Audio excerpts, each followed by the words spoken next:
नाज़रीन, चीन और भारत के दरमियान में ये जो कशीदगी चल रही है, जिसने मुसलसल भारत को नुकसान पे नुकसान देने का सिलसिला शुरू किया हुआ है। अब चीन ने अपने टेक्निकल जहन से, अपने टेक्निकल सोच से, अपने तरीक़ों से, अपनी खामोश पॉलिसियों से बहुत सारे मुल्कों को भारत से अलहदा करने के बाद ईरान को भी अलहदा कर दिया है। यानी कि आपने खबर सुनी होगी कि चंद रोज़ पहले ईरान ने अपने रेलवे ट्रैक से भारत को निकाल के बाहर फेंक दिया था। रेलवे का जो उसका एक मंसूबा था बहुत बड़ा चाबहार वाला, और उसके बाद अब ईरान ने भारत को अपनी गैस फील्ड मंसूबे से भी उठा के बाहर फेंक दिया है। और अब गैस का मंसूबा भी ये चीन के साथ ही करने जा रहा है। यानी कि भारत को मुसलसल मुआशी तौर पे नुकसान मिल रहा है। चीन ने अपने फौजी मरवाने या भारत के फौजी मारने या असला इस्तेमाल करने या एक दूसरे पे गोलियां चलाने या बम चलाने से परे हट के उसने ये टेक्निक इस्तेमाल की कि भारत को मुईशत के हवाले से इतना नुकसान दूं कि इसकी अकल ठिकाने आ जाए, और उसके लोग जब बेरोज़गार होंगे तो फिर भारत को पता चलेगा कि चीन जैसी सुपर पावर के साथ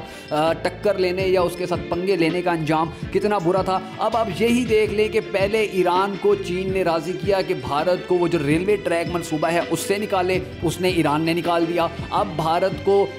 ईरान ने अपने गैस फील्ड मंसूबे से निकाल दिया, और ये भी चीन के कहने पे हुआ है। चीन की सबसे बड़ी कामयाबी यही है कि वो भारत की मईशत को नुकसान पहुंचा रहा है बगैर लड़े। ईरान की जो कंपनी है Farzad B gas field company, ये और भारत की कंपनी ONGC, ये दोनों मिलकर काम करने जा रही थी, और गैस के हवाले से भारत को बहुत बड़ा फ़ायदा मिलना था। भारत के अंदर जब गैस ईरान की जाती, क्योंकि ईरान के पास गैस तेल बहुत ज़्यादा मिकदार में है और पाबंदियां हैं, तो वो कहीं भी इस्तेमाल नहीं कर सकता था। तो भारत के ऊपर चूँकि अमेरिका का हाथ था और अमेरिका ने कहा चलो भारत को अगर ईरान के साथ तिजारत करने में थोड़ा सा फ़ायदा होता है तो भारत को इजाज़त दे देते हैं। लेकिन ये जो मुआहदा होने जा रहा था, जो प्रोजेक्ट चलने जा रहा था भारत के साथ ईरान का, अब चीन ने ऐसी गेम चली है कि भारत को ईरान ने अपने इस गैस फील्ड मंसूबे से भी निकाल दिया है। और उसके बदले में क्या होगा? उसके बदले में ये होगा चीन और ईरान आपस में मुआहदे करेंगे, और इन मुआहदों के बाद ईरान में गैस और तेल के लिए चीन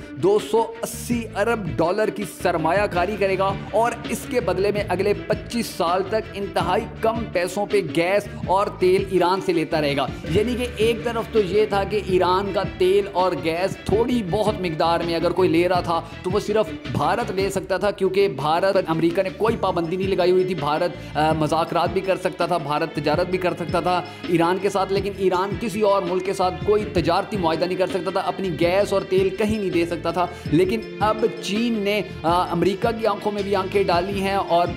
जो ईरान है उसको भी कहा है कि कोई टेंशन नहीं है, तुम मेरे साथ तिजारत करो, तुम्हारे ऊपर किसी ने कोई हमला किया तो मैं देख लूँगा, मैं उनके साथ निपट लूँगा। यानी कि चीन, अमेरिका और भारत दोनों को हर सतह पर नाकाम करता जा रहा है, और अब ईरान को भी अपने अंडर कर लिया। अब ईरान की जब गैस और तेल, ज़रूरी बात है, जब जो बिल्कुल नहीं बिक रही थी अगर वो सस्ते दामों में भी बिकना शुरू हो जाएगी तो ईरान की मुईशत खड़ी होना शुरू हो जाएगी, और जब ईरान की मुईशत खड़ी होगी तो इसका सबसे ज़्यादा नुकसान अमेरिका को होगा, क्योंकि ईरान अमेरिका को कभी भी किसी भी मौके पे आंखें दिखाने से पीछे नहीं हटता है, डरता नहीं है, धमकियां भी दे देता है, और वो सब कुछ करता है जो दूसरे ममालिक को भी करना चाहिए लेकिन वो नहीं करते हैं। लेकिन ईरान करता था और इसी वजह से उस पर पाबंदियाँ थी। लेकिन अब वो अपनी पाबंदियों को साइड पर रख कर चीन के साथ जो मुआहदे करने जा रहा है, और भारत को जिस तरह उसने किक आउट कर दिया है, तो अब यही लगता है कि हालात, जो आदमी हालात पहले ही बहुत तेज़ी से बदल रहे थे, अब वो मज़ीद तेज़ी से बदलेंगे। और अमेरिका और भारत इस वक्त ऐसी बंद गली में आ चुके हैं कि उनको समझ ही नहीं आ रही है कि वो क्या करें, क्योंकि अमेरिका ने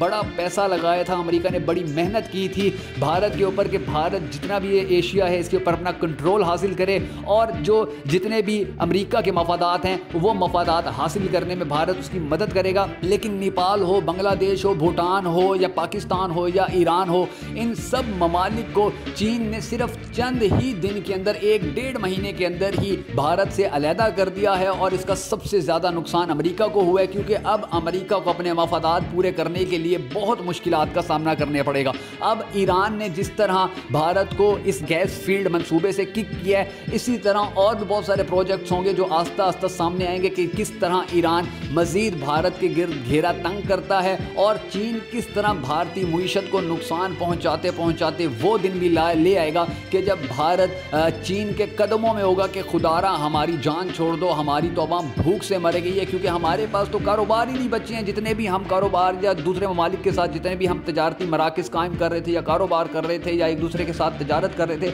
वो सब तो तुमने ख़त्म करवा दिया उन ममालिक के मुँह में पैसा दे के, उन